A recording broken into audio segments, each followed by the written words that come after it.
مبلغین سنی دعوت اسلامی، السلام علیکم ورحمۃ اللہ وبرکاتہ۔ الحمد للہ وحدہ والصلاة والسلام علی من لا نبی بعدہ وعلی آلہ واصحابہ الموفین وعدہ وبعد، فاعوذ باللہ من الشیطان الرجیم، بسم اللہ الرحمن الرحیم۔ والذین آمنوا اشد حبا للہ، صدق اللہ العظیم۔ پڑھیے الصلاۃ والسلام علیک یا رسول اللہ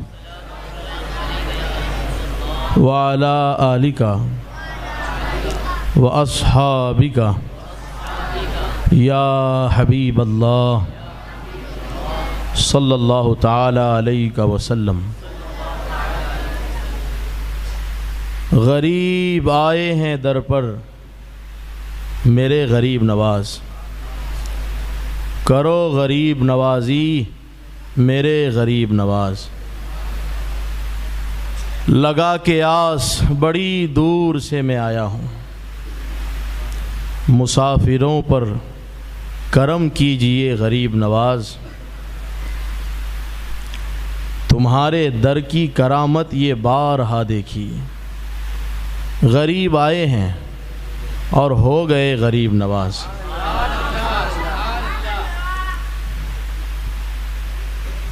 تمہاری ذات سے مجھ کو بڑا تعلق ہے، تمہاری ذات سے مجھ کو بڑا تعلق ہے۔ میں غریب بڑا، تم بڑے غریب نواز۔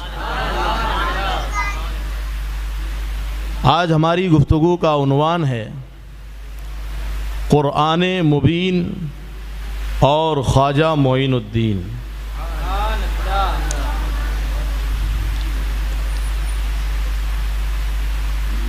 ہم اور آپ یقیناً یہاں جمع ہوئے ہیں، میں آپ کی تسلی کے لیے ایک بات کہہ رہا ہوں، لنگر تو آپ کھائیں گے، اس میں کوئی شک نہیں ہے،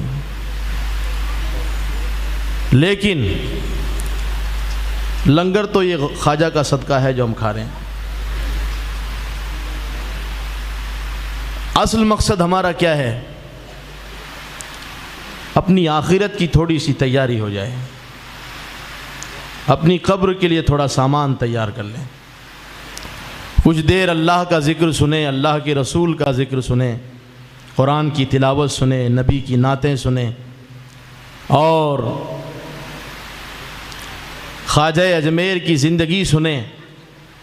یعنی یوں کہہ لیں کہ مقصد ہمارا بہت اچھا ہے۔ اگر ان ساری چیزوں کا نچوڑ ایک جملے میں پیش کیا جائے کہ آنے کا کیا مقصد ہے، تو یوں کہہ لیں کہ آنے کا ایک مقصد ہے کہ اللہ کو راضی کر لیا جائے۔ رسول اللہ نے فرمایا صلی اللہ علیہ وسلم، مجتمع قوم فی بیت من بیوت اللہ، جب چند لوگ اللہ کے گھر میں صرف اس لیے جمع ہوتے ہیں، یتلون کتاب اللہ ویتدارسونہ، تاکہ اللہ کی کتاب کو سمجھیں اور اللہ کی کتاب کی تلاوت کریں، تو حضور فرماتے ہیں الا نزل علیہم السکینہ، اس مجلس میں جتنے بیٹھے اللہ سب کے دلوں کو سکون کی دولت عطا کرتا ہے۔ وغشیتہم الرحمہ، خدا کی رحمت ڈھانپ لیتی ہے چاروں طرف سے۔ وحفتہم الملائکہ، فرشتے اپنے پروں سے ڈھانپ لیتے ہیں۔ اور کیا ہوتا ہے؟ اب آپ بیٹھے ہیں، کچھ دیر بعد کھڑے ہو جائیں گے، اور وہ وقت بہت دور نہیں ہے، بس کچھ لمحے بعد آپ کھڑے ہو جائیں گے۔ میں سمجھتا ہوں مشکل سے 1 گھنٹہ سوا گھنٹہ بعد آپ کھڑے ہو جائیں گے۔ اگر میں آپ سے یہ کہوں سوا گھنٹہ پہلے، اس سے پہلے کہ سوا گھنٹہ پورا ہو، اس سے پہلے اللہ کی طرف سے آپ سب کے لیے مغفرت کا اعلان ہونے والا ہے۔ تو اس سے بڑی نعمت اور کیا ہوگی؟ تو میرے آقا نے فرمایا بیٹھنے والے اس سے پہلے کہ کھڑے ہو جائیں فرشتے آتے ہیں اور کہتے ہیں قوموا مغفورا لکم مغفورا لہم، کھڑے ہو جاؤ، لیکن سنو تمہارے کھڑے ہونے سے پہلے پہلے اللہ نے تم سب کو معاف کر دیا ہے۔ آپ سوچیں کہ ان مجلسوں کا فائدہ کتنا ہے۔ تنزل الرحمت عند ذکر الصالحین، خدا کی رحمت برستی ہے جب اللہ کے نیک بندوں کا ذکر ہوتا ہے۔ قرآن مجید میں اللہ نے فرمایا اے میرے نبی، جانتے ہو میں تم کو یوسف کے جیل کا قصہ کیوں سناتا ہوں؟ محبوب پتہ ہے میں تم کو یوسف کے کنویں کا قصہ کیوں سناتا ہوں؟ ایوب کی بیماری کا قصہ کیوں سناتا ہوں؟ معلوم ہے محبوب نوح کی تکلیف کا ذکر کیوں سناتا ہوں؟ یہ ساری چیزیں کیوں سناتا ہوں؟ وَإِنَّ يُونُسَ لَمِنَ الْمُرْسَلِينَ، کبھی یونس کا ذکر سناتا ہوں جب وہ مچھلی کے پیٹ میں گئے 40 دن رہے۔ یہ سب کیوں سناتا ہوں؟ تو اللہ فرماتا ہے وَكُلًّا نَقُصُّ عَلَيْكَ مِنْ أَنْبَاءِ الرُّسُلِ، محبوب رسولوں کی باتیں جو تم کو سناتا ہوں اس سے ایک ہی مقصد ہے، مَا نُثَبِّتُ بِهِ فُؤَادَكَ، تاکہ آپ کے دل کو ٹھنڈک پہنچے۔ زور سے بولیے سبحان اللہ۔ تاکہ تمہارے دل کو ٹھنڈک پہنچے۔ اگر نبیوں کے ذکر سے، نبی کون ہوتا ہے؟ اللہ کا محبوب بندہ۔ یہ آیت بتا رہی ہے کہ اللہ کے محبوب بندوں کے ذکر سے محبوب خدا کے دل کو ٹھنڈک پہنچتی ہے۔ اللہ کے نیک بندوں کے ذکر میں دلوں کا سکون رکھا ہے۔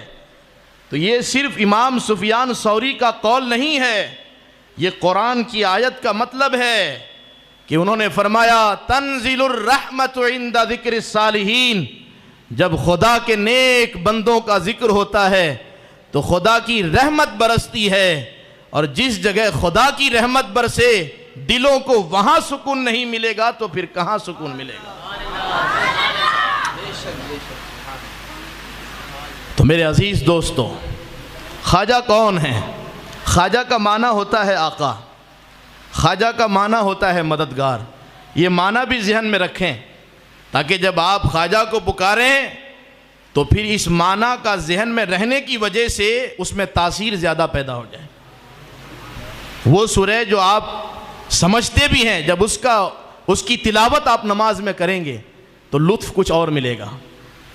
تو جب آپ خواجہ کہیں تو اس کا معنی بھی سمجھیں کہ ہم جو معین الدین چشتی کو خواجہ کہتے ہیں اس کا مطلب کیا ہے؟ اس کا مطلب ہے آقا، اس کا مطلب ہے سردار۔ کیوں کہتے ہیں خواجہ؟ اس لیے کہ ہند کے ولیوں کے آقا ہیں، ہند کے ولیوں کے سردار ہیں، ہم سب کے سر ان کی غلامی میں جھکے ہوئے ہیں، وہ ہمارے خواجہ ہیں، وہ ہمارے سردار ہیں۔ نام حسن ہے، بولیے نام کیا ہے؟ حسن ہے۔ حسن کا معنی ہوتا ہے اچھا، خوبصورت۔ میرے خواجہ کی سیرت بھی خوبصورت اور میرے خواجہ کی صورت بھی بہت خوبصورت۔ سیرت اتنی خوبصورت کہ 90 لاکھ سیرت دیکھ کر کلمہ پڑھ لیے۔ صورت اتنی خوبصورت کہ اجمیر میں جب چلتے تھے تو دیکھنے والے دیکھ کر یہ کہتے تھے یہ انسان نہیں، زمین پر چاند کا ٹکڑا ہے۔ نام حسن ہے، لقب عطائے رسول ہے، رسول کی عطا۔ اور اس میں کوئی شک ہے کہ خواجہ ہمارے لیے رسول اللہ کی عطا ہیں اور رسول اللہ کے بھیجے ہوئے تحفہ ہیں؟ اس میں کوئی شک ہے؟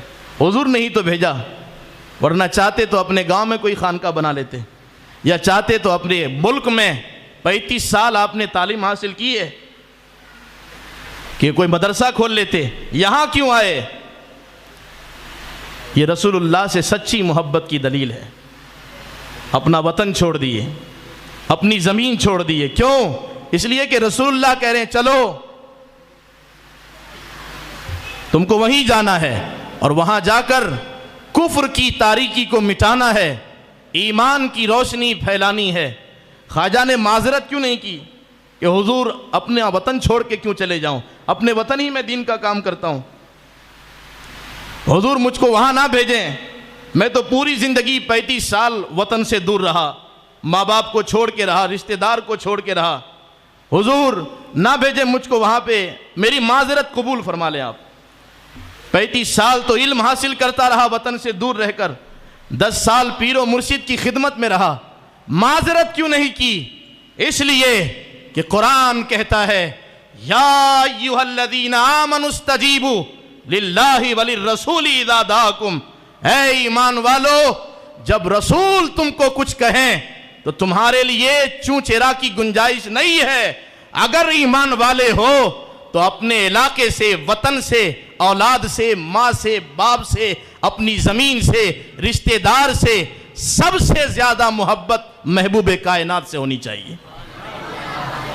تب تو سب چھوڑ کے آئے ہیں. تو بہرحال کون ہے خواجہ؟ نام حسن ہے، لقب عطائے رسول معین الدین. معین الدین کا معنی کیا ہے؟ دین کی مدد کرنے والا، اسلام کی مدد کرنے والا. اسلام کی مدد کوئی کیسے کر سکتا ہے؟ آج اگر یہ سمجھنا ہے کہ خواجہ کو یہ مقبولیت کہاں سے ملی تو بڑا آسان ہے، بڑا آسان ہے. آپ معین الدین تھے، دین کی مدد کرنے والے تھے. کیسی مدد کی؟ سب چھوڑ کے ایک ایسی جگہ پہنچے کہ جہاں سر چھپانے کے لیے ایک چھوٹا سا گھر بھی موجود نہیں اپنا. گئے اور ایک لمبی زندگی گزاری، تکلیفوں کا سامنا کیا، صرف کس لیے کہ رسول اللہ سے جو وعدہ کر کے آیا ہوں، حضور آپ نے مجھ سے کہا ہے کہ آپ کا دین پھیلانا ہے تو میں پھیلاؤں گا. اور دین کی یوں مدد کی کہ سبحان اللہ، جن کے دست حق پرست پر 90 لاکھ کافروں نے کلمہ پڑھا ہو، اس سے بڑا دین کا مددگار کون ہو سکتا ہے؟ اور میرے رب نے قرآن میں فرمایا ان تنصروا اللہ ینصرکم، اگر تم میرے دین کی مدد کرو گے تو میں تمہاری مدد کروں گا. بولیے سبحان اللہ. لقب معین الدین ہے. لقب کیا ہے؟ لقب یعنی ٹائٹل. انسان کے اندر کوئی خوبی ہوتی ہے، اس بنیاد پر ہم کوئی نام رکھ دیتے ہیں. بات سمجھ میں آ رہی ہے؟ کوئی ٹائٹل کیوں دیا جاتا ہے؟ ان کے اندر اس کی خوبی ہوتی ہے. عطائے رسول کیوں؟ اس لیے کہ حضور کی عطا ہیں. معین الدین کیوں؟ اس لیے کہ دین کے مددگار ہیں. نام حسن ہے. میرے خواجہ خراسان کے ایک گاؤں میں جس کا نام سجستان ہے، وہاں پیدا ہوتے ہیں. یہ وہ گاؤں ہے، میں مختصراً زندگی بتا رہا ہوں آپ کو تاکہ آپ کو معلوم تو ہو خواجہ صاحب کون ہیں، ورنہ میں چاہوں تو جوش میں آ کے 2-3 نعرے اسٹارٹ میں لگوا دوں. لیکن نہیں، ہمارے اسٹیج کا ماحول سنجیدہ ہونا چاہیے اور یہ بہت ضروری ہے. شور شرابے میں جو بات کہی جاتی ہے وہ بہت دیر تک ذہن میں نہیں رہتی. سوچیں، غور کریں، محسوس کریں، سمجھیں خواجہ کون ہے. سجستان میں پیدا ہوتے ہیں اور اس گاؤں میں کہ جس گاؤں میں بچہ سے بوڑھا، بوڑھے سے جوان، سب کے سب تہجد کی نماز کے پابند ہیں.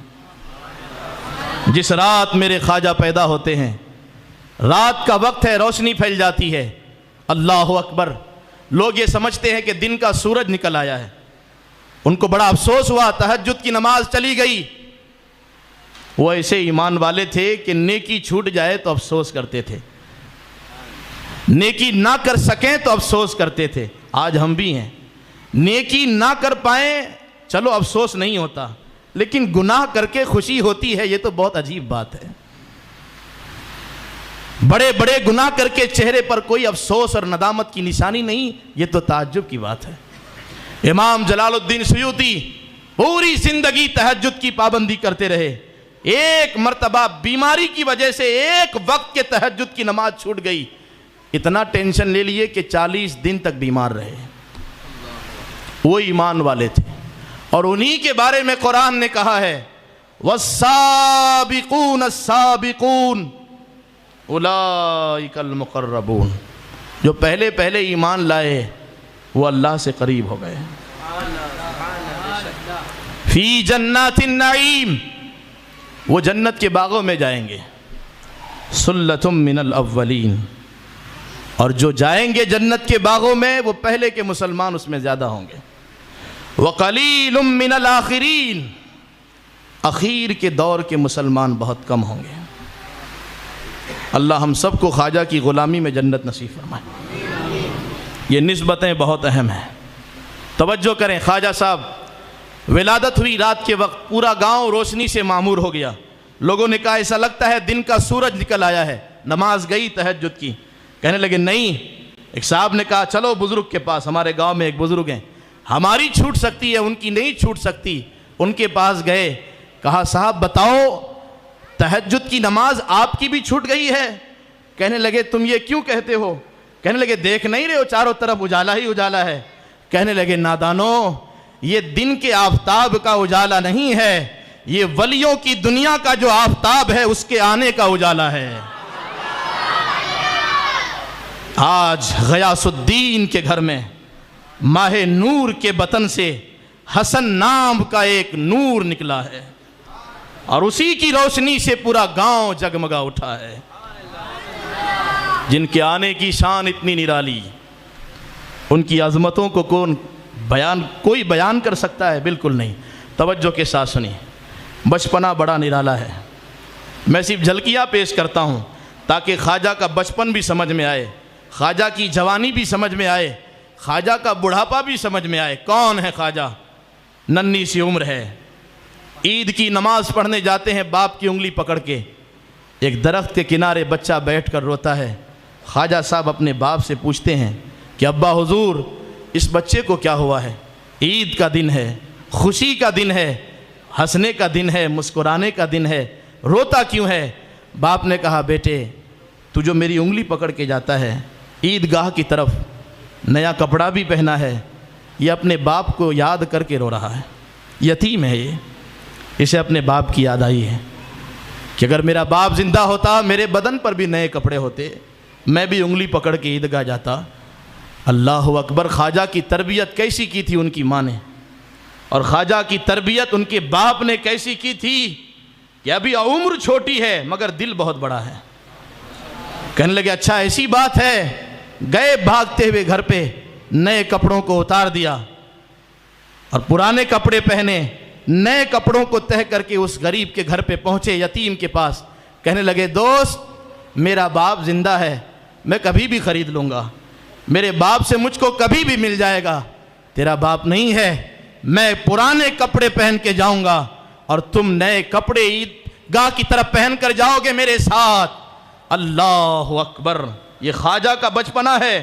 گلیوں میں ٹہلتے ہیں، ڈھونڈتے رہتے ہیں یتیم بچوں کو. جانتے ہو یتیم کا مقام کیا ہے؟ اللہ اکبر. میرے نبی نے فرمایا اگر کوئی یتیم مل جائے تم کو، محبت سے اس کے سر پہ ہاتھ رکھ دو، ہاتھ کے نیچے یتیم کے جتنے بال آئیں گے اللہ اتنے گناہوں کو معاف کر دے گا. یتیم. خیر البیوت فی المسلمین بیت فیہ یتیم یحسن الیہ. حضور نے فرمایا مسلم آبادی میں سب سے زیادہ برکت والا گھر وہ ہے کہ جس میں کوئی یتیم ہو اور اس کے ساتھ اچھا سلوک کیا جاتا ہو. وشر البیوت فی المسلمین بیت فیہ یتیم یساء الیہ.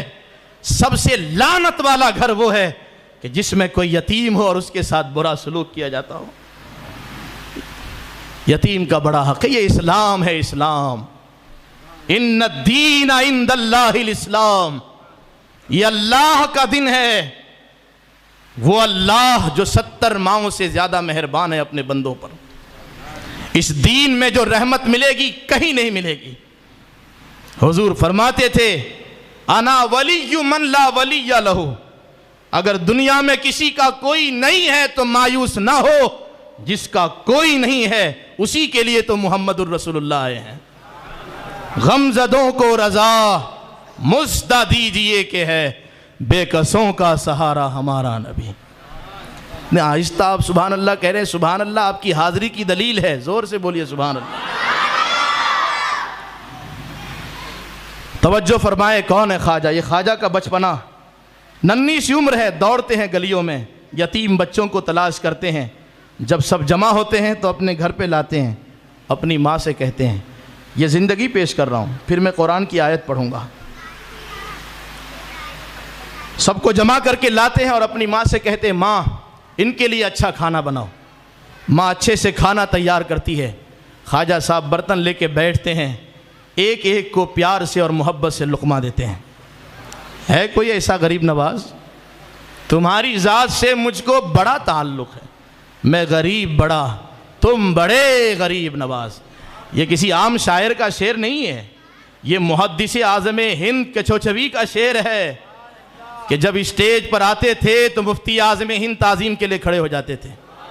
یہ اس محدث کا شعر ہے کہ جس محدث نے کہا تھا، اعلیٰ حضرت کی درسگاہ میں کئی سال رہا ہوں، بہت قریب سے اعلیٰ حضرت کو دیکھا ہوں اور بہت گہرائی سے اعلیٰ حضرت کا میں نے مطالعہ کیا، سید ہو کے کہتا ہوں کہ احمد رضا کے قلم کو اللہ نے غلط لکھنے سے محفوظ کر دیا ہے۔ وہ محدث اعظم ہند کہتے ہیں، میں غریب بڑا، تم بڑے غریب نواز۔ کھانا کھلاتے ہیں، بچے جب کھا لیتے ہیں خود نہیں کھاتے، یہی تو کمال ہے، یہی تو کمال ہے کہ قرآن کہتا ہے وَيُؤْثِرُونَ عَلَىٰ أَنفُسِهِمْ وَلَوْ كَانَ بِهِمْ خَصَاصَةٌ۔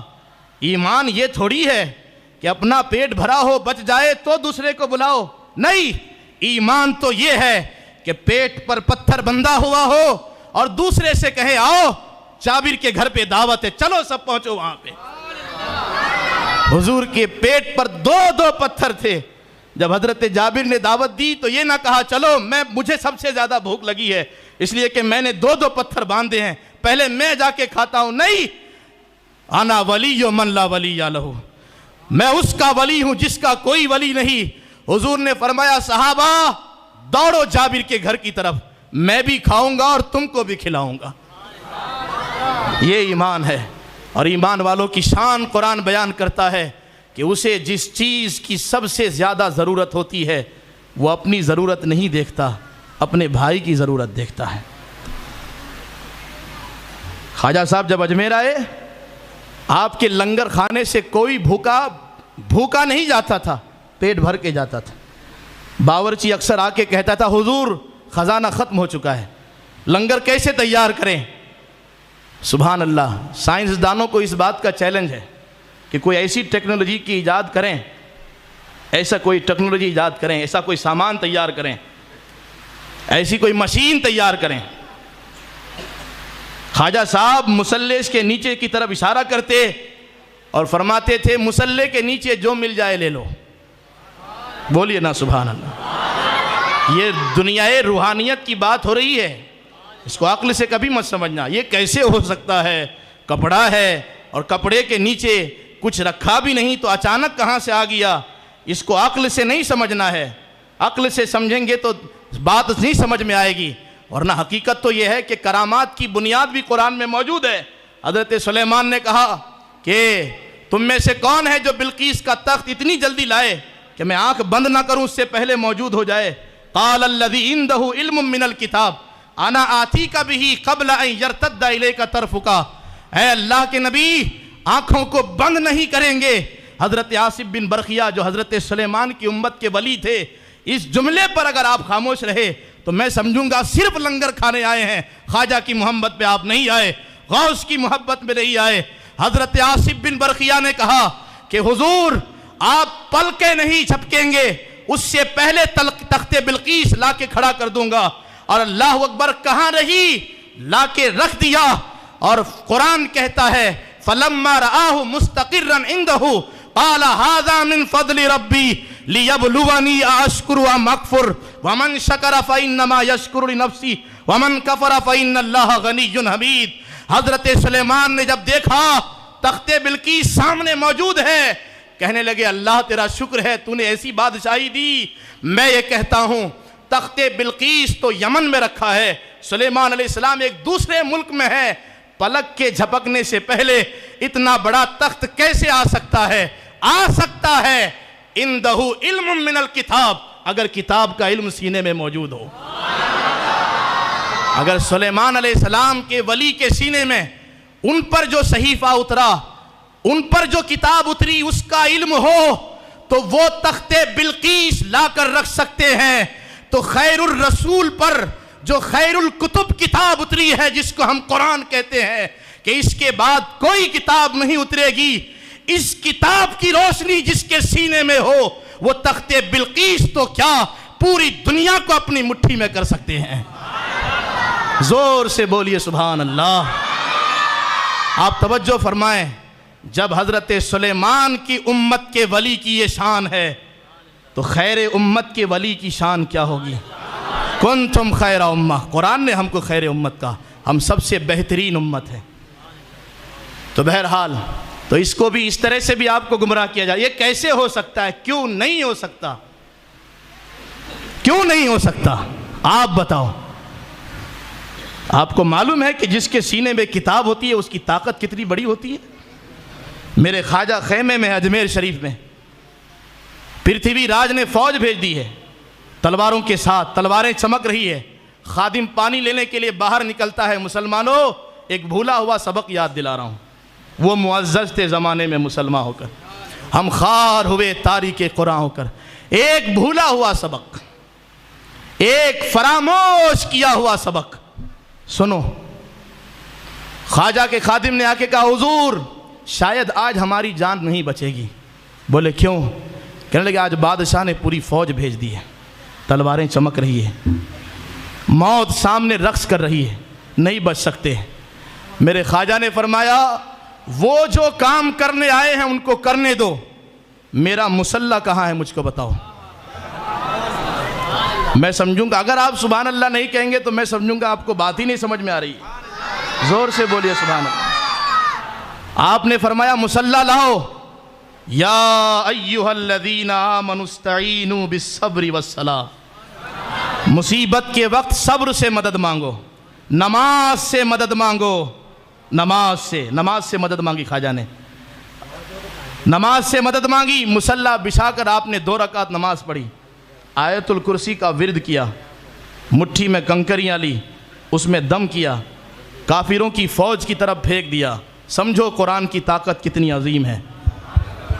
دنیا میں کوئی ایسی چیز بھی ایجاد کر کے دکھائے کہ کنکریاں اگر ہاتھ میں لیں، کوئی ایسا کیمیکل بنا کے دکھائے، بولیے نا سبحان اللہ، کوئی ایسا کیمیکل بنا کے دکھائے جو سپر پاور ہے کہ اگر کنکریاں ہاتھ میں لے تو ان کنکریوں میں اتنی طاقت پیدا ہو جائے کہ دشمن کی طرف پھینکیں تو دشمن کو کچھ نظر نہ آئے۔ خواجہ نے کنکریاں پھینکی، کسی کو کچھ نظر نہیں آیا۔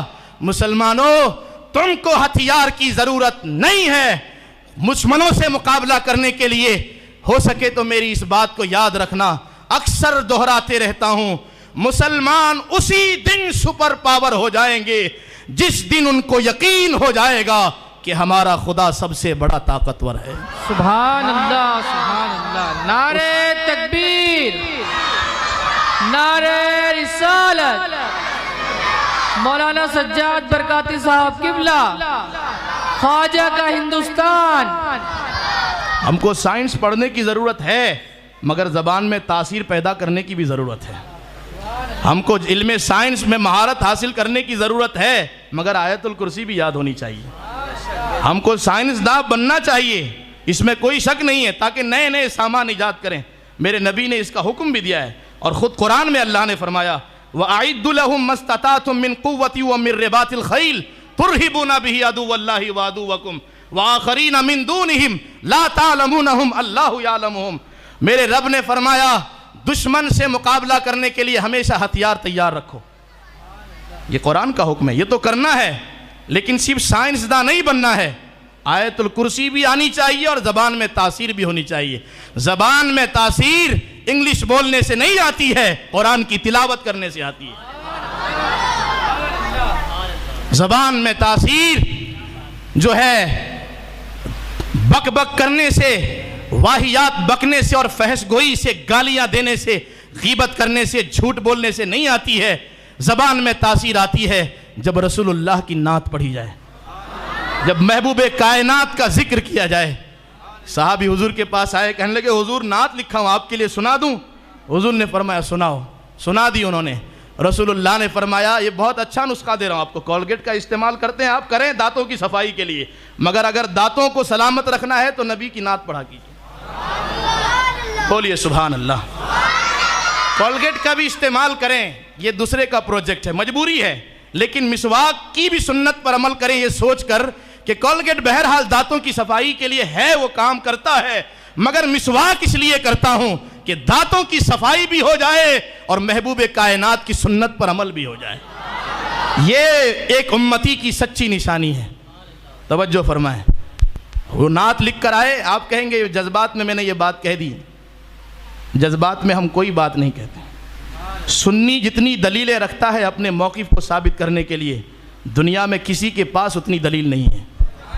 سارا قرآن ہماری تائید میں ہے، ساری حدیثیں ہماری تائید میں ہے، اور ہمارے احمد رضا نے اور ہمارے امام نے شاعری نہیں کی ہے، پورے قرآن اور پوری حدیثوں کا نچوڑ پیش کیا ہے، اور پھر فخر سے کہا ہے اہل سنت کا ہے بیڑا پار اصحاب حضور، نجم ہے اور ناؤ ہے اطرت رسول اللہ. سبحان اللہ.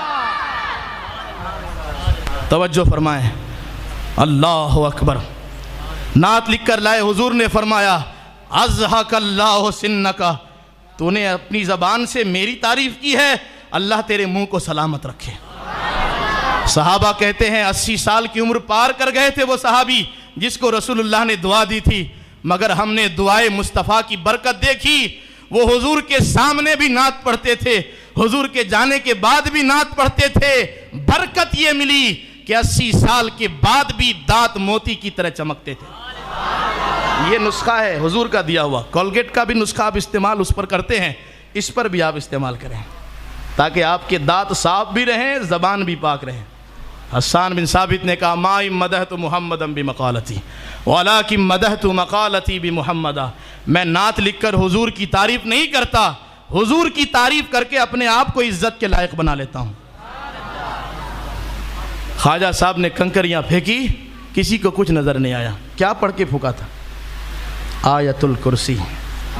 اس لیے اب کرسی والوں سے ڈر نہیں لگنا چاہیے، اس لیے کہ ہمارے پاس آیت الکرسی ہے. لوگوں بہت سوچ کے یہ بات کہہ رہا ہوں، بہت اندر جا کے یہ بات کہہ رہا ہوں، اس کو آپ معمولی نہ سمجھیں. حضور کو بھی گھیر لیا تھا مکہ کے کافروں نے. حضور نے آیات قرآنیہ کی تلاوت کی، غالباً یاسین شریف کے ابتدائی آیات کی، اور اس کے بعد اس میں دم کر کے کافروں کی طرف پھینکا. وہ آئے تھے قتل کرنے تلوار لے کر، حضور سامنے سے نکل گئے. بعد میں وہ ایک دوسرے سے پوچھتے رہے جب مولا علی کو جگائے تو تم ہو، حضور کہاں ہیں؟ وہ تو گئے، ہمارے سامنے سے گئے مگر ہم کو خبر نہیں ہوئی. کیا طاقت ہے قرآن کی آیتوں میں، آپ محسوس کریں اس چیز کو. میرے خواجہ اکیلے آئے تھے اور ساتھ میں صرف 40 درویش تھے، پورے ہندوستان کو ہلا ڈالا. کوئی کافر کچھ نہ بگاڑ سکا. کیوں؟ تلوار تھی ہاتھ میں. کیا چیز لے کر آئے تھے؟ قرآن اپنے ساتھ لے کر آئے تھے. آج میرا ٹاپک یہی ہے، قرآن مبین اور خواجہ معین الدین. جانتے ہو خواجہ معین الدین کون ہے؟ تلاوت بھی بڑی اچھی کرتے تھے.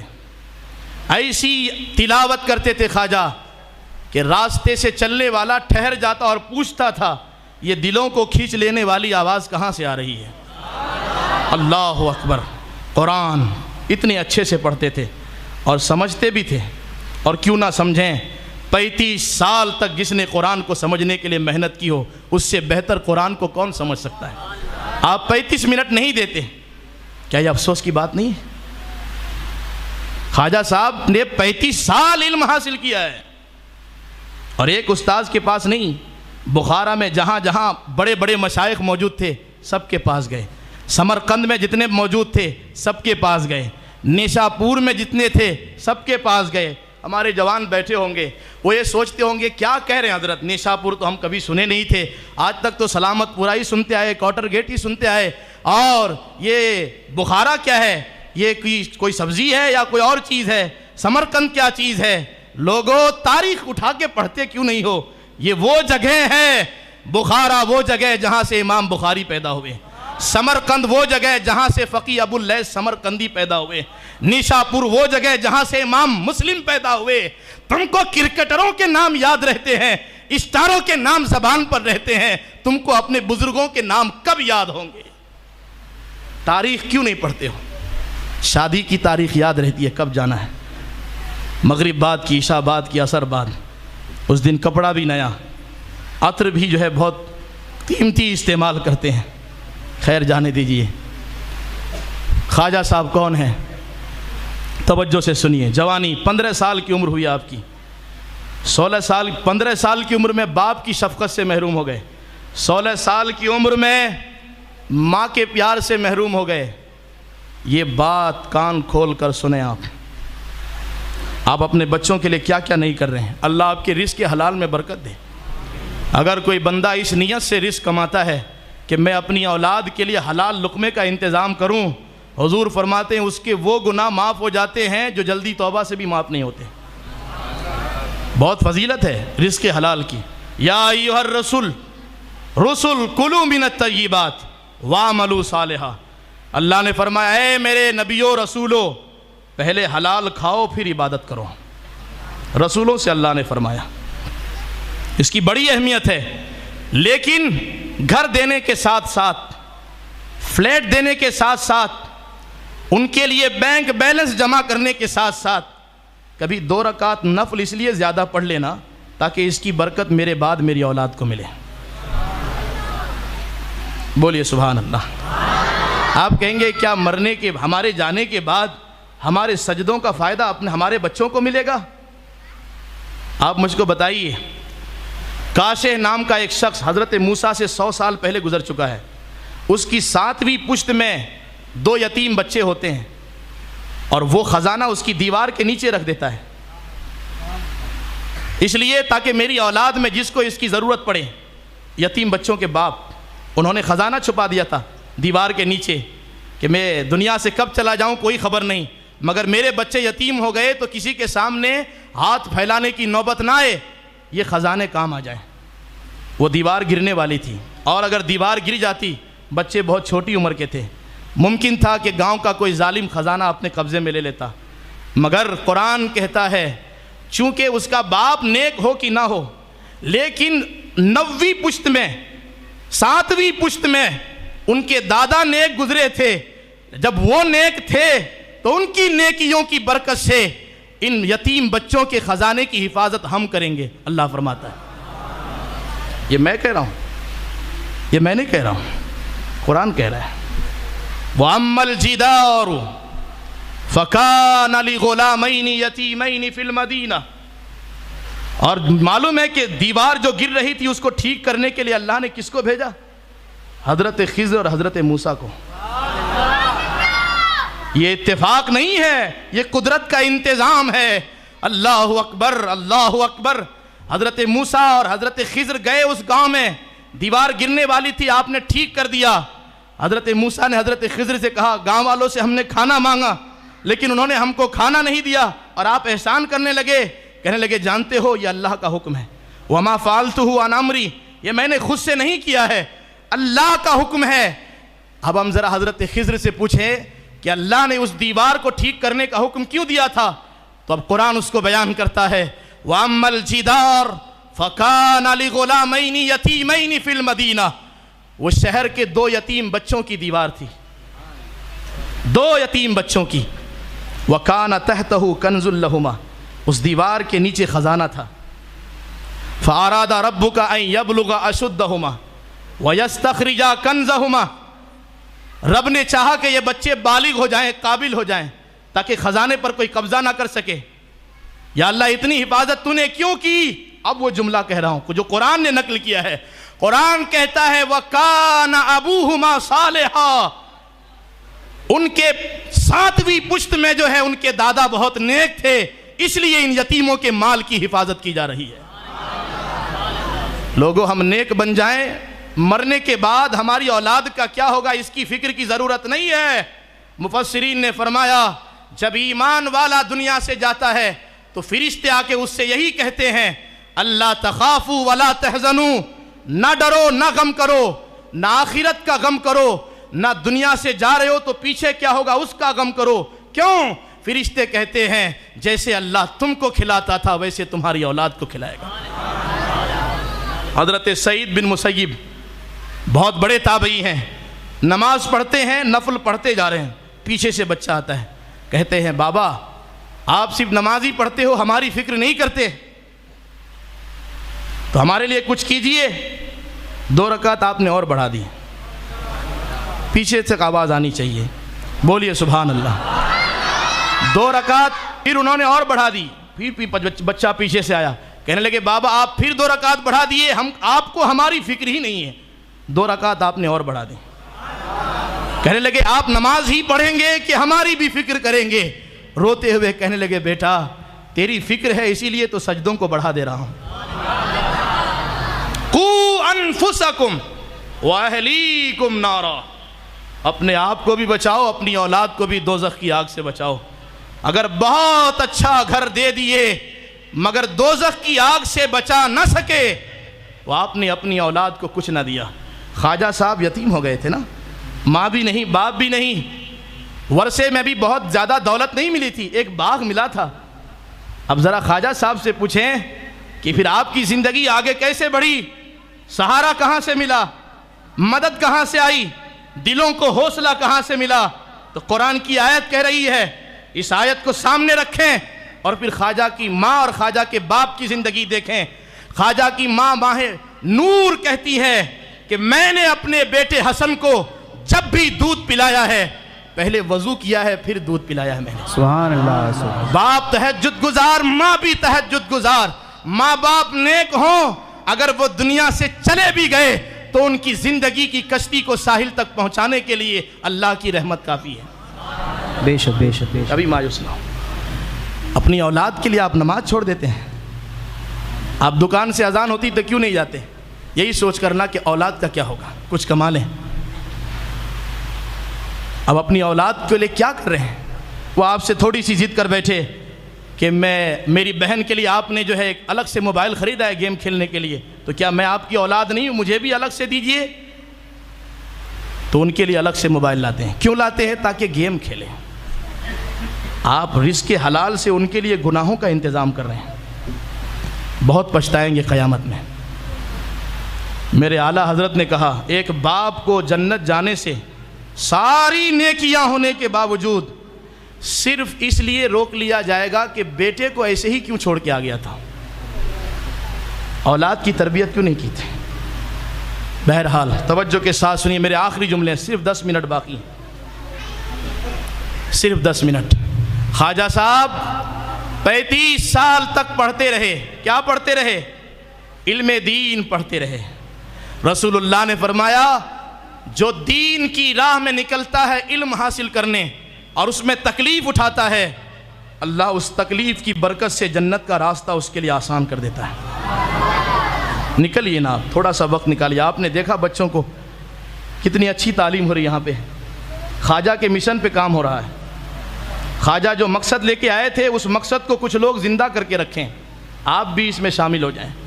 آپ یقین جانیے اگر آپ قرآن نہیں پڑھ پاتے تو آپ چشتی نہیں ہو سکتے، بالکل طے ہے۔ اس لیے کہ جس نسبت سے اپنے آپ کو چشتی کہتے ہیں خواجہ کی طرف نسبت کرتے ہوئے، وہ خواجہ جو ہے قرآن کے حافظ تھے، قاری تھے اور مفسر بھی تھے۔ ماشاءاللہ۔ اگر آپ مفسر نہیں بن سکتے، حافظ نہیں بن سکتے، قاری نہیں بن سکتے تو اللہ کے بندو 10 سورتیں تو کم سے کم ٹھیک کر لو کہ نماز تو درست ہو جائے۔ اور یہاں اس کا انتظام ہے، الحمدللہ، مبارکبادی کے لائق ہے۔ اللہ سرفراز بھائی کو ہر نعمت سے سرفراز فرمائے کہ وہ اس معاملے میں لگے ہیں۔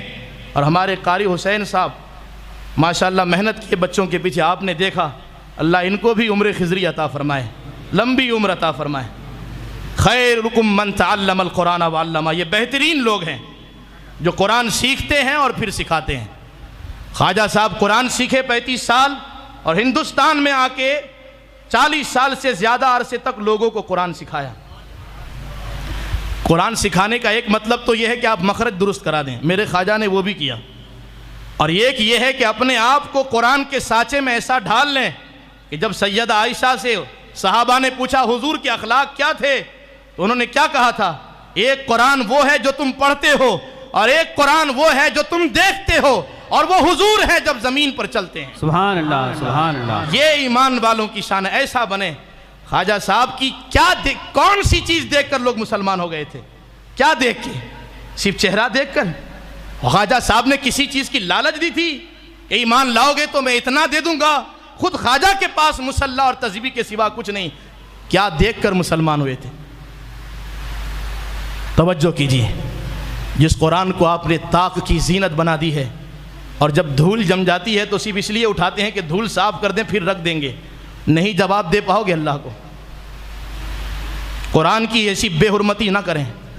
قرآن کا حق یہ ہے کہ قرآن میں اللہ فرماتا ہے الذین آتیناہم الکتاب، جن کو ہم نے کتاب دی ہے اور جو کتاب پہ ایمان رکھتے ہیں ان کی شان یہ ہے کہ یتلون آیات اللہ آناء اللیل، وہ صبح و شام قرآن کی تلاوت کرتے ہیں۔ خواجہ صاحب کے بارے میں آپ نے سنا ہے؟ خواجہ صاحب دن میں ایک مرتبہ قرآن ختم کرتے تھے اور رات میں ایک مرتبہ قرآن ختم کرتے تھے۔ ختم بھی کرتے تھے رات میں، تو ایسا نہیں کہ صرف ختم کیے، معنی بھی سمجھتے تھے، نہیں صرف معنی نہیں سمجھتے تھے، عمل بھی کرتے تھے۔ اور کیسا عمل؟ اللہ اکبر! اگر میں اس پر ہی بات کروں تو بات بہت لمبی ہو جائے گی، مگر مجھے کچھ پیغام دینا آخر میں آپ کو، توجہ کے ساتھ سنیں۔ خواجہ کا عمل تو قرآن پر اتنا مضبوط کہ قرآن کہتا ہے وَعِبَادُ الرَّحْمَنِ الَّذِينَ يَمْشُونَ عَلَى الْأَرْضِ هَوْنًا وَإِذَا خَاطَبَهُمُ الْجَاهِلُونَ قَالُوا سَلَامًا۔ رحمان کے بندے وہ ہیں زمین پر چلتے ہیں تو سر جھکا کے چلتے ہیں۔ خواجہ کے چلنے کا انداز ایسا ہی تھا، بولیے سبحان اللہ۔ وَإِذَا خَاطَبَهُمُ الْجَاهِلُونَ قَالُوا سَلَامًا، کوئی جاہل اگر گستاخی کر دے تو معاف کر دیتے۔ ایک شخص آیا تلوار لے کے چھپا کر کہ خواجہ کا کام تمام کر دے، جیسے ہی خواجہ کی نظر پڑی میرے خواجہ نے مسکراتے ہوئے کہا چلو نکالو ہتھیار باہر اور جس ارادے سے آئے ہو اس کو پورا کرو۔ ڈرنے لگے، کانپنے لگے، کہنے لگے حضور آپ کو کیسے پتا چلا کہ میں آپ کو مارنے آیا ہوں؟ کہنے لگے اسی لیے تو کہا گیا نا اتقوا من فراست المومن فإنه بينظر بنور اللہ، مومن کی نظر سے بچو، وہ ان ظاہری آنکھوں سے نہیں دیکھتے، وہ اللہ کے نور سے دیکھتے ہیں۔ آپ نے فرمایا میں نے جان لیا۔ کہنے لگے مجھ کو معاف کر دیجئے۔ قرآن کہتا ہے ایمان والوں کے بارے میں الکاظمین الغیظ والعافین عن الناس، ایمان کسی کے اندر ہے کہ نہیں پرکھنا ہے، ذرا دیکھو غصے کو کتنا پیتا ہے۔ مولا علی نے فرمایا بہادر وہ نہیں جو میدان میں بہادر کو پچھاڑ دے، بہادر تو وہ ہے جو غصہ آئے تو اللہ کو راضی کرنے کے لیے غصے کو پی جائے۔ بے شک بے شک سبحان اللہ۔ بات کو سمجھیں۔ خواجہ صاحب کو غصہ تو آیا ہوگا ضرور نا ہمارے حساب سے، لیکن نہیں، مسکرایا آپ نے اور فرمایا اچھا تو ڈرا ہوا ہے، کیوں ڈرتا ہے؟ کہنے لگے اب آپ میرے ساتھ نہ جانے کیا کریں گے۔ کہنے لگے ہم وہ نہیں کرتے جو تم سوچتے ہو، ہم تو قرآن پر عمل کرتے ہیں۔ آپ نے فرمایا جا میں نے تجھ کو معاف کر دیا۔ کہنے لگا اب تو ایسے نہیں جاؤں گا، اب وہ دین بھی دے دو جو آپ لے کر آئے ہو۔ سبحان اللہ سبحان اللہ۔ جس دین کے ماننے والوں کا دل اتنا چوڑا ہو کہ اپنی جان کے قاتل کو بھی معاف کر دے، وہ دین سچا نہیں تو کون سا دین سچا ہوگا؟ بے شک سبحان اللہ۔ توجہ فرمائیں، یہ خواجہ صاحب ہے۔ پرتھوی راج جو ہے اپنی بیٹی کو اور دوسری بچیوں کو سجا دھجا کر بھیجتا ہے کہ جاؤ اس بوڑھے کے پاس، اس کے سینے میں بھی تو دل ہوگا، اس نے میرے لیے میرا جینا دشوار کر دیا ہے، اس کو اپنی طرف مائل کرو۔ اپنی نگاہیں آوارہ کرنے والوں، میں کسی کو مخصوص کر کے یہ بات نہیں کہتا، نہیں معلوم ہمیں ان میں کوئی ایسا بندہ ہوگا جو اللہ کا بہت محبوب ہوگا۔ اللہ ہم سب کو اپنی اصلاح کی توفیق عطا فرمائے۔ آمین آمین آمین۔ قرآن کہتا ہے مومنوں کی شان جانتے ہو؟ وَإِذَا مَرُّوا بِاللَّغْوِ مَرُّوا كِرَامًا، جب ان کے سامنے وہ چیز آتی ہے نا جو خدا سے غافل کر دے تو اس کی طرف دیکھتے ہی نہیں ہیں وہ۔ یہ ایمان والوں کی شان ہے۔ خواجہ صاحب کے سامنے آئی تھی پرتھوی راج کی بیٹی سج دھج کر، خواجہ اور وہ انا ساگر میں نہا کے آئی تھی، خواجہ نے دیکھا نہیں۔ کیوں؟ قرآن کہتا ہے جو مومن ہوتا ہے وہ اس چیز کو نہیں دیکھتا جو اللہ سے غافل کر دے۔ آپ نے نگاہیں نیچی رکھی، چادر اس طرح سے باہر نکالی اور فرمایا بیٹی تیری عزت بہت بڑی ہے، تیرا احترام بہت بڑا ہے میرے مذہب میں، پہلے اپنے بدن کو چھپا۔ رونے لگی اور کہنے لگی حضور میرے باپ نے مجھ کو آج تک اتنا پیار نہیں دیا ہے جتنا آپ نے دیا ہے. سبحان اللہ. آپ نے مجھ کو بیٹی کہہ کے پکارا اور بیٹی صرف نہ کہا, اپنی وہ چادر دے دی جس پر آپ سجدہ کرتے ہیں. آپ اس دین میں مجھ کو داخل کیجئے جس دین میں عورتوں کی اتنی عزت ہے. سبحان اللہ. سبحان اللہ. اس طرح اسلام پھیلا ہے. اگر خواجہ اس طرح عمل نہ کرتے تو متاثر ہوتی؟ بتائیے مجھ کو آپ. ہوتی متاثر؟ وہ دین کی حقیقت کو سمجھتی, اسلام سے متاثر ہوتی. قرآن پر جب تک مسلمان عمل نہیں کریں گے, اسلام کی تبلیغ پوری دنیا میں تو چھوڑو اپنے گھر میں نہیں ہو سکتی ہے. لیکن قرآن سمجھیں گے تب نہ قرآن پہ عمل کریں. اللہ اکبر. سوچیں, غور کریں, بہت طریقے سے اس نے پریشان کیا. جادوگر نے بھی پریشان کیا تھا نا, لیکن استقامت کا مظاہرہ کیا میرے خواجہ نے. بہرحال اگر میں خواجہ کی زندگی کا نچوڑ پیش کروں نا کہ میرے خواجہ 35 سال کیوں علم حاصل کیے, 15 سال کی عمر ہوئی, ماں کی جدائی سے محروم, باپ کی شفقت سے محروم, ہمت کیوں نہیں ہارے, کیوں نکل گئے باغ کو بیچ کر صدقہ کر کے اللہ کی راہ میں علم حاصل کرنے, اور پھر 10 سال اپنے پیر و مرشد خواجہ عثمان ہارونی کی خدمت میں رہے, اور بھی اتنی خدمت کی کہ کہتے ہیں 10 سال تک صحیح سے ایک دن بھی آرام کی نیند نہیں سویا ہوں, اپنے پیر کی خدمت میں کھڑا رہا ہوں. اگر پیر دن کو سفر کے لیے نکلتے تھے تو بستر, چپل, ساری ضرورت کے سامان سر پہ رکھتا اور پیچھے پیچھے بھاگتا تھا کہ کبھی تو نظر کرم ہو جائے, کبھی تو نظر کرم ہو جائے. اور نظر کرم ہو ہی گئی. سبحان اللہ. نظر مرشد پڑھ ہی گئی. ہاتھ لے کر گئے کعبہ شریف کے پاس, میزاب رحمت کے سامنے یوں دعا کی, اللہ معین الدین نے میری بہت خدمت کی ہے, یا اللہ اس کو قبول کر لے. آواز آئی, قبول کر دم و برگزیدم. یہ فارسی الفاظ ہیں آپ کی سیرت کے. ہاں ہم نے قبول بھی کیا, اس کو چن بھی لیا. لے کر پہنچے مدینہ. اب سنیو, تمہارا عقیدہ بیان ہو رہا ہے, خاموش مت رہنا. گئے خواجہ صاحب کو ساتھ لے کر اور کہا کہ حسن سلام پیش کرو اپنے نانا کو. بتائیے, جو مر کے مٹی میں مل گئے ان کو سلام پیش کیا جاتا ہے, جو سلام کا جواب دے اس کو پیش کیا جاتا ہے. میرے آقا سلام سنتے ہیں, جواب بھی دیتے ہیں. اور یہ عام آدمی کی بات نہیں ہو رہی ہے کہ آپ یہ کہہ دیں ارے وہ خواب ہے, خواب کی کوئی حقیقت نہیں ہوتی, کسی نے اپنی طرف سے بیان کر دیا ہوگا, اس میں جھوٹ بھی شامل ہو سکتا ہے. ارے لوگو, یہ عثمان ہارونی کی بات ہو رہی ہے جن کی نظر سے خواجہ تیار ہوئے ہیں. سبحان اللہ. یہ اب ہلکی بات نہیں ہے. جواب آیا, وعلیکم السلام یا قطب المشائخ, اے قطب مشائخ والے تم پر بھی سلام ہو, جاؤ ہم نے تم کو ہند کی ولایت عطا کی ہے. سبحان اللہ. سبحان اللہ. میرے عرب کو آئی ٹھنڈی ہوا جہاں سے, میرا وطن وہی ہے, میرا وطن وہی. سبحان اللہ. ایک حدیث میں ہے, بھلے یہ ضعیف روایت ہے, لیکن ضعیف کا مطلب یہ نہیں ہوتا کہ حدیث ناقابل اعتماد ہے. حضور کے الفاظ معتبر ہیں, راوی میں کوئی کمی ہو سکتی ہے جس نے بیان کیا ہے, میرے آقا کے الفاظ میں نہیں. حضور جب تقریر کرتے تھے کبھی کبھی تو اس مشرق کی طرف منہ کر کے لمبی لمبی سانسیں لیتے تھے. ایک مرتبہ صحابہ نے پوچھا, حضور ایسا آپ کیوں کرتے ہیں؟ کہنے لگے, اس طرف سے مجھ کو ایمان کی خوشبو آتی ہے. سبحان اللہ. سبحان اللہ. اللہ اکبر. تو 35 سال پڑھے, 10 سال پیر و مرشد کی ایسی خدمت کی, پھر بھی بیٹھے نہیں. خواجہ نجم الدین کبریٰ کی خدمت میں 2.5 سال رہے. حضرت شیخ شہاب الدین سہروردی کے پیر و مرشد حضرت پیر سید ضیاء الدین کی خدمت میں رہے. اور اس کے بعد بغداد, نیشاپور اور عراق, بصرہ, کوفہ, شام, ہر جگہ دوڑتے رہے. کیوں؟ کہیں اگر کوئی بزرگ ایسا ہو جو اللہ سے قریب ہو, ان کے پاس بیٹھ کر کچھ برکت مل جائے. یہ نیت تھی خواجہ کی, یہ نیت تھی.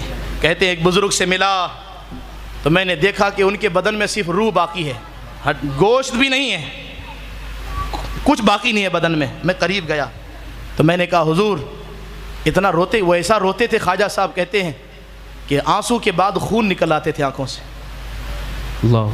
اور ایسا روتے تھے کہ ان کے رونے کو دیکھ کر ہمیں رونا آ جاتا تھا. تو میں نے ایک بات پوچھی, کیوں روتے ہیں آپ اتنا؟ کہنے لگے, جس کو مرنا ہے اس کو ہنسنا زیب نہیں دیتا, جس کو ملک الموت سے ملاقات کرنی ہے اس کو ہنسنا زیب نہیں دیتا. اور کہنے لگے, جس کے بدن کے گوشت کو قبر کے کیڑے کھا جائیں گے اس کو ہنسنا نہیں چاہیے. خواجہ صاحب کہتے, زندگی بھر اس بات کا اثر میری زندگی پر رہا. ایک بزرگ سے ملے, یہ اس لیے بتا رہا ہوں کہ بزرگوں سے ملاقات کا جذبہ پیدا ہو.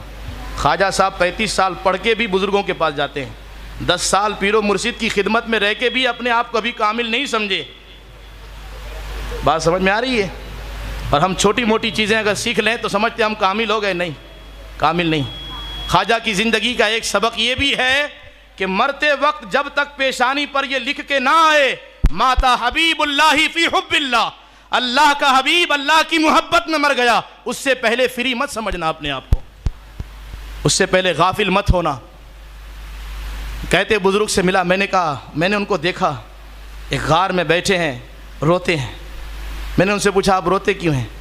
کہنے لگے میں صرف اس لیے روتا ہوں کہ نماز پڑھتا ہوں تو ڈر لگتا ہے کہ نماز میں کوئی خلاف اولا کام بھی چھوٹ نہ جائے. آپ سمجھے, ایک تو فرض ہے, سنت ہے, چھوٹی چھوٹی چیزیں بھی نماز کی رہ نہ جائے. کہنے لگے اس خوف سے کیوں روتے ہیں؟ کہ اس لیے روتا ہوں کہ قیامت میں اگر خدا نے مجھ سے کہہ دیا تو نماز پڑھی تھی میری اور اتنی کمیاں رہ گئی تو میرے خوف سے پڑھاتا کہ نہیں پڑھاتا. ان بزرگوں سے ملتے ہوئے اجمیر پہنچے اور وہاں بادشاہ کا مقابلہ کیا, جادوگر کا مقابلہ کیا. زندگی بھر رات کو قرآن پڑھتے, دن کو قرآن پڑھتے, سمجھاتے رہتے, لوگوں کے ضروریات بھی پوری کرتے. ایک مرید آیا, زندگی دیکھیں کیسی ہما پہلو زندگی ہے, کوئی کمی نظر آ رہی کہیں سے؟ ایسا نہیں کہ صوفی ہے تو خانقاہ میں بیٹھ گئے. توجہ کیجیے آپ, اب مخلوق سے کوئی مطلب نہیں, تسبیح پڑھ رہے ہیں اور اگر کوئی آ گیا حضور بادشاہ التمش نے مجھ پر ٹیکس بڑھا دیا ہے آپ کچھ کیجئے, تو یہ نہیں کہتے میں تسبیح پڑھ رہا ہوں مصروف ہوں. اور صوفی کا مطلب تو صرف یہی ہوتا ہے کہ دنیا چھوڑ دو, کسی سے کوئی غرض نہیں. میرے خواجہ نے فرمایا سجدہ کرنے کے بعد اگر کوئی نیکی ایسی ہے کہ جس سے اللہ بہت خوش ہوتا ہے تو لوگوں وہ نیکی کوئی اور نہیں, وہ نیکی صرف اتنی ہے کہ تمہاری وجہ سے کسی غریب کے لبوں پہ مسکراہٹ آ جائے. تسبیح پڑھ رہے تھے, نکل گئے, کہا کیا ہوا تم کو؟ صرف اس غریب کی ضرورت کے لیے دلی کا سفر کیا. گئے بادشاہ کے پاس, بادشاہ ہکا بکا رہ گیا. کہنے لگے حضور آپ آئے بتائے بھی نہیں, اچانک کیوں؟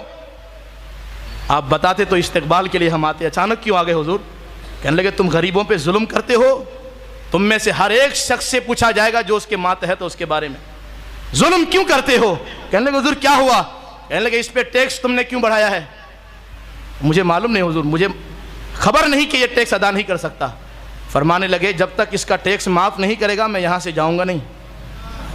بولیے نا سبحان اللہ. کون ہوتے ہیں رحمان کے بندے؟ کون ہوتے ہیں قرآن پر عمل کرنے والے مومنین؟ ذرا قرآن اٹھا کے پڑھیے. قرآن کہتا ہے کہ وَيُطْعِمُونَ الطَّعَامَ عَلَىٰ حُبِّهِ مِسْكِينًا وَيَتِيمًا وَأَسِيرًا. اگر ان کو کھانے کی بھی ضرورت ہو تو پہلے اپنی ضرورت نہیں دیکھتے, پہلے دوسرے کی ضرورت دیکھتے ہیں. سوچیں تھوڑی دیر, سمجھا ہم نے کیا سمجھا خواجہ صاحب کو؟ کیوں ہم نے ایک الگ تصور پیش کر دیا ہے کہ بس حاجتیں پوری کرو, سیکھیں گے کچھ نہیں آپ؟ کون سا چشتی بننا چاہتے ہیں آپ؟ ابھی میں آپ کو بتاتا ہوں کہ خواجہ نے چشتی کس کو کہا ہے. ہم جیسے لوگ چشتی وہ نہیں ہوتا. چشتی تہجد گزار ہوتا ہے, چشتی حلال کھانے والا ہوتا ہے, چشتی نگاہوں کی حفاظت کرنے والا ہوتا ہے, چشتی حرام سے بچنے والا ہوتا ہے, چشتی راتوں کو اٹھ کر رو رو کے دعائیں کرنے والا ہوتا ہے, چشتی دن کے اجالوں میں غریبوں کی مدد کے لیے نکلتا ہے, چشتی اپنے آپ کو بھی دوزخ کی آگ سے بچاتا ہے, گھر والوں کو بھی بچاتا ہے. یہ کوئی چشتی ہے جس کو ہم نے چشتی سمجھا ہے؟ توجہ فرمائیں, بس 5 منٹ میں آپ کا لوں گا, وقت سے آگے نکل گیا ہوں میں, مگر معذرت چاہوں گا. چشتی کا مطلب بھی آپ سمجھ لیں. خواجہ صاحب معاف کرا کے آئے, بندوں کی ضرورت کو سمجھو. میرے رسول نے فرمایا جو بندہ کسی کی مدد میں لگا رہتا ہے اللہ اس کی مدد میں لگ جاتا ہے. بے شک بے شک. کیوں مایوس ہو جاتے ہو کہ دوسرے کے لیے جائیں گے تو اپنا کام کب کریں گے؟ تمہارا کام وہ کرے گا جس کو راضی کرنے کے لیے دوسرے کا کام کرنے گئے ہو. بے شک سبحان اللہ. سمجھو بات کو. خواجہ کی زندگی کی پوری زندگی رسول اللہ کے سامنے رکھیں. اب آخری بات میں آپ سے کہہ رہا ہوں, باتیں رہ گئی. آخری بات, چشتی کون ہوتا ہے؟ ہم نے کیا سمجھا بتاؤں میں آپ کو؟ کچھ بھی کر لو, ہمارے پاس بہت ساری نسبتیں ہیں. ہم قادری بھی ہے, چشتی بھی ہے, رضوی بھی ہے, اشرفی بھی ہیں, سہر وردی بھی ہیں. آپ اپنے اعتبار سے ہیں نا, آپ اپنے گمان کے اعتبار سے ہیں. ذرا خواجہ کے فرمودات کو پڑھیں، پھر دیکھیں کہ آپ اس حساب سے چشتی ہے کہ نہیں۔ ہم یہ سمجھتے ہیں بڑے بڑے گناہ کر کے لمبی لمبی سانسیں لیتے ہیں، کوئی ندامت نہیں، کوئی افسوس نہیں۔ خواجہ غریب نواز کے جشن میں آنے والوں، یہ میرے آخری جملے یاد رکھو، یہ میرے جملے نہیں، میں نقل کر رہا ہوں، یہ اس خواجہ کے جملے ہیں کہ جس خواجہ نے ایک نماز بھی جماعت کے بغیر ادا نہیں کی ہے، ایک نماز بھی۔ یہ وہ خواجہ کہہ رہے ہیں کہ جب وقت وصال آیا تو پیشانی پر لکھا ہوا تھا یہ تو اللہ کا حبیب تھا، اللہ کی محبت میں جا رہا ہے دنیا سے۔ یہ وہ خواجہ ہیں کہ جس سے مقابلہ کرنے کے لیے بہت بڑے بڑے کافر آئے، نہ کر سکے۔ کون ہے خواجہ؟ کیا کہہ رہے خواجہ؟ فرماتے لوگو سنو میں تم سے کیا کہہ رہا ہوں۔ خواجہ صاحب کہتے میں نے ایک بزرگ سے پوچھا تھا حضور رو رو کے اپنی حالت ایسی کر لی آپ نے کیوں؟ تو کہنے لگے موت سے ڈر لگتا ہے۔ یہ بات کہنے کے بعد خواجہ صاحب خود رو پڑے، اپنے مریدوں کو سمجھا رہے تھے، اور آپ فرماتے یہاں پہنچے لوگو یہ مت سمجھنا جنت بڑی آسانی سے مل جائے گی۔ سنو جملے، آخری جملے ہیں، آسانی سے نہیں ملے گی۔ خواجہ فرماتے ہیں 50 جگہوں پر روکے جاؤ گے۔ کتنی جگہوں پر؟ بولیے۔ 50 جگہوں پر روکے جاؤ گے۔ پہلے ایمان کے بارے میں پوچھا جائے گا، اگر بتا دیے تو آگے بڑھو گے، نہیں تو سیدھا جہنم میں۔ یہ خواجہ صاحب کے جملے ہیں۔ ایمان کے بارے میں بتا دیے کہ میں مسلمان تھا، خواجہ صاحب فرماتے دوسری منزل آئے گی کہ پوچھا جائے گا فرائض کیسے ادا کیے، نماز، روزہ، حج، زکوٰۃ، اگر بتا دیے تو آگے، نہیں تو سیدھا جہنم میں۔ پھر تیسری منزل آئے گی، روزہ بھی رکھے، فرائض بھی ادا کیے، محبوب کی سنتوں پر عمل کیا کہ نہیں۔ یہ وہ مرحلہ ہے کہ اکثر لوگ پھنس جائیں گے۔ یہ خواجہ صاحب کے جملے ہیں، اس کو آسان مت سمجھنا۔ فرماتے جو اس کا جواب نہ دے سکے گا، سنتوں پہ عمل نہ ہو سکے گا۔ خواجہ صاحب بڑھاپے کو پہنچ چکے تھے، رونے لگے مریدوں کے سامنے، کہنے لگے اس کے بعد فرشتے اس شخص کو جو جواب نہیں دے پائے گا کہ میں سنتوں پر عمل کیا کہ نہیں، مجرم بنا کے حضور کے پاس پیش کیا جائے گا۔ اور رونے لگے اور افسوس کرنے لگے ہاتھ مار کے، افسوس اس بندے پر جو رسول اللہ کی بارگاہ میں شرمندہ ہوگا، جو حضور کی بارگاہ میں شرمندہ ہو۔ رونے لگے۔ سوچیں، محسوس کریں، 50 جگہوں پہ روکے جائیں گے۔ ہم نے سمجھا نہیں بس روح نکلنے کی دیری ہے، سیدھا جنت الفردوس، ایسا نہیں۔ احیطت الجنت بالمکارہ، جنت کو کانٹوں سے گھیر دیا گیا، نہیں مل سکتی اتنی آسانی سے۔ ام حسبتم ان تدخلوا الجنہ ولما یعلم اللہ الذین جاہدوا منکم ویعلم الصابرین۔ کیا سوچتے ہو جنت ایسے ہی پہنچ جاؤ گے؟ اللہ پہلے دیکھے گا کون میرا ہے کون نہیں، کون صابر ہے کون مجاہد ہے، اس کے بعد جنت ملے گی۔ اللہ تعالی ہم سب کو حق کہنے، حق سننے، حق پر عمل کی توفیق عطا فرمائے۔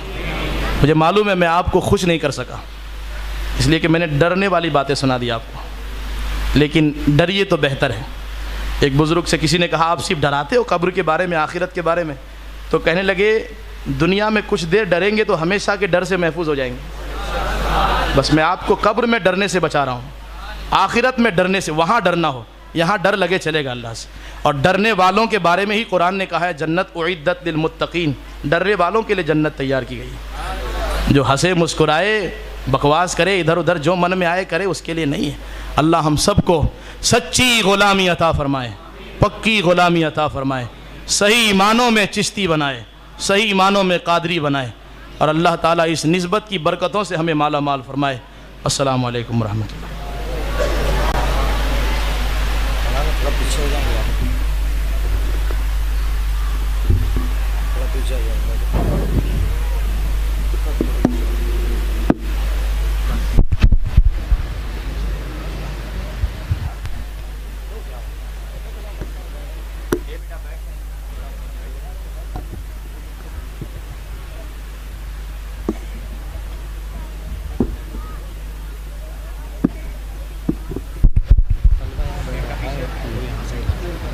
یہاں مکتب میں پڑھنے والے جو طلبہ بیچ میں بیٹھے ہوئے ہیں وہ اس طرف آ جائیں، جو بھی مکتب میں پڑھنے والے طلبہ ہیں۔